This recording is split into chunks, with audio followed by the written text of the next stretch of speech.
I'll make our government open and transparent so that anyone can ensure that our business is the people's business.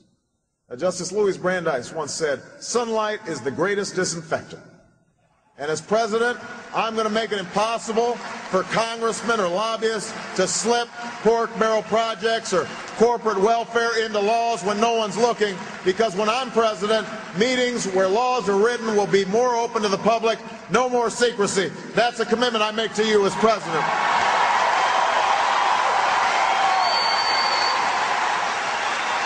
No more secrecy.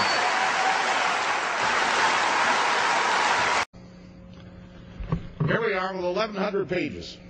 1,100 pages not one member of this body has read. Not one. There may be some staffer over in the Appropriations Committee that read all of this last night.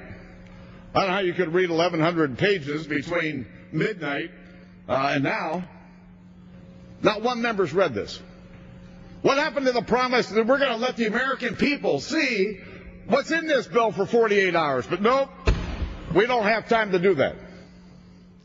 Well, the $1 trillion pig in a blanket making its labyrinthine way through the U.S. Senate and then onto the U.S. House and then down Pennsylvania Avenue to be signed into law by the Obama. Check this out. This is the most unbelievable sausage making that has gone on in the U.S. Capitol in quite a long time. Because not only does it involve an unprecedented amount of money, the $1 trillion, but it has also been done in unprecedented secrecy. What did you hear for 8 years of the Bush administration? Oh, Bush, Cheney, Rumsfeld, they're so secret. They're doing everything in secret. We should have public debate, and we should have public conversations, and we should have open forums in the Congress. But we didn't. We didn't. Not this time around. First of all, in the House, Nancy I Can't Feel My Face Pelosi slammed the door, and the Republicans did not allow them in the process at all, shut them out completely. In the Senate was marginally better, but not really, because the 3 Republicans that you had in on the conversations were Specter, Snow, and Collins. And they're Democrats, really. So you have this incredibly secretive process that is now at the pinnacle of secrecy, because the secret bill will not be posted anywhere on the internets until the very last minute. In fact, one version of the final bill went up on the internets at 8 a.m. on Friday morning, when the vote was scheduled for a couple of hours after that. A 1,000-page bill, okay? 3 times the size of War and Peace, about twice the size of Webster's dictionary, and they're giving these cats in the Congress 45 minutes to read the thing. It's ridiculous. And how about those of us in the public? Maybe we would like to read the thing and know where our $1 trillion is going, but we don't have 45 minutes to spare because the rest of us have jobs that will be producing the revenue for the $1 trillion crap sandwich. Meanwhile, check this out. Members of Congress did not even have copies of the bill until the very last second. But guess who did? Lobbyists. Lobbyists got a copy of the $1 trillion pig in a blanket before you did and before your representatives in Congress did. K Street lobbyists in Washington, D.C.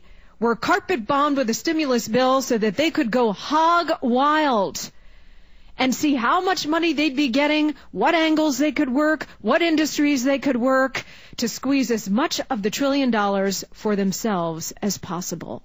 Late Thursday night into early Friday morning, all night long, these lobbyists were meeting and convening and plotting.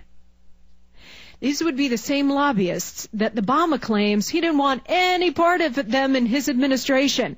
Meanwhile, his administration is now littered with lobbyists, and lobbyists are ready to drool and attack the stimulus bill like a pit bull. The lobbyists had a copy of the bill before you did.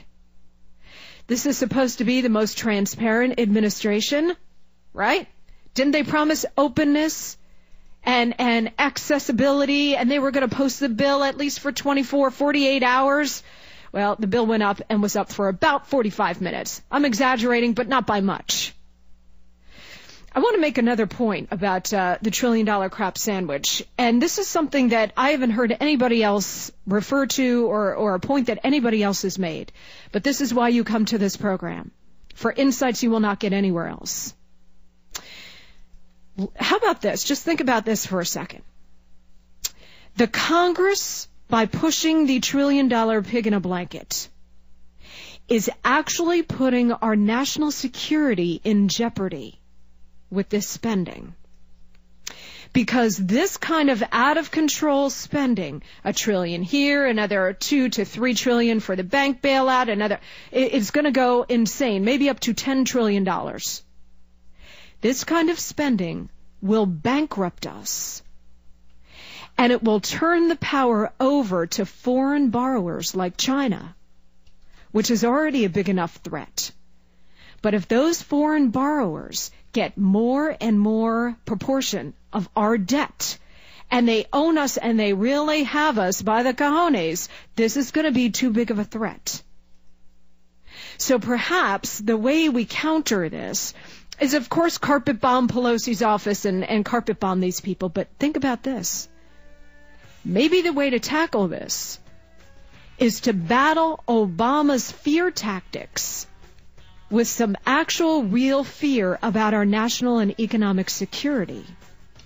Because what they are doing here is selling us out to foreign governments who are buying our debt, like the Chinese. The Chinese, this is the same government who last week announced that they were going full tilt into weaponizing space.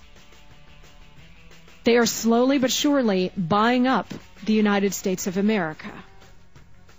These geniuses in the Congress think that the way to, say, pressure Iran is through increased economic sanctions, right? Well, we could get them to offload their nuclear weapons if we just tighten the screw on the economic sanctions.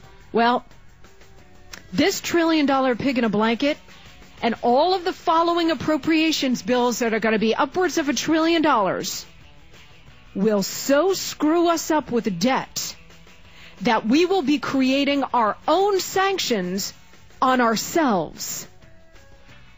And this is a true security threat.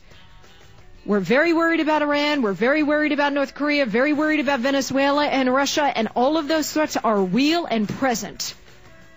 But what we are doing to ourselves in terms of these economic outlays that are completely out of control, we are creating sanctions on ourselves. I'll make our government open and transparent so that anyone can ensure that our business is the people's business. Justice Louis Brandeis once said, "Sunlight is the greatest disinfectant." And as president, I'm going to make it impossible for congressmen or lobbyists to slip pork barrel projects or corporate welfare into laws when no one's looking, because when I'm president, meetings where laws are written will be more open to the public, no more secrecy. That's a commitment I make to you as president.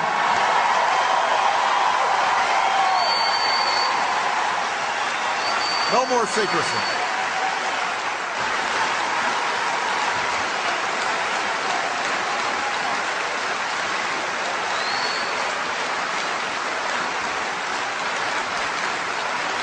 And when there's a bill that ends up on my desk as president, you, the public, will have 5 days to look online and find out what's in it before I sign it, so that you know what your government's doing. When there are meetings between lobbyists and a government agency, we'll put as many of those meetings as possible online for every American to watch. When there's a tax bill being debated in Congress, you will know the names of the corporations that would benefit and how much money they would get. And we will put every corporate tax break and every pork barrel project online for every American to see. You will know who asked for them, and you can decide whether your representative is actually representing you.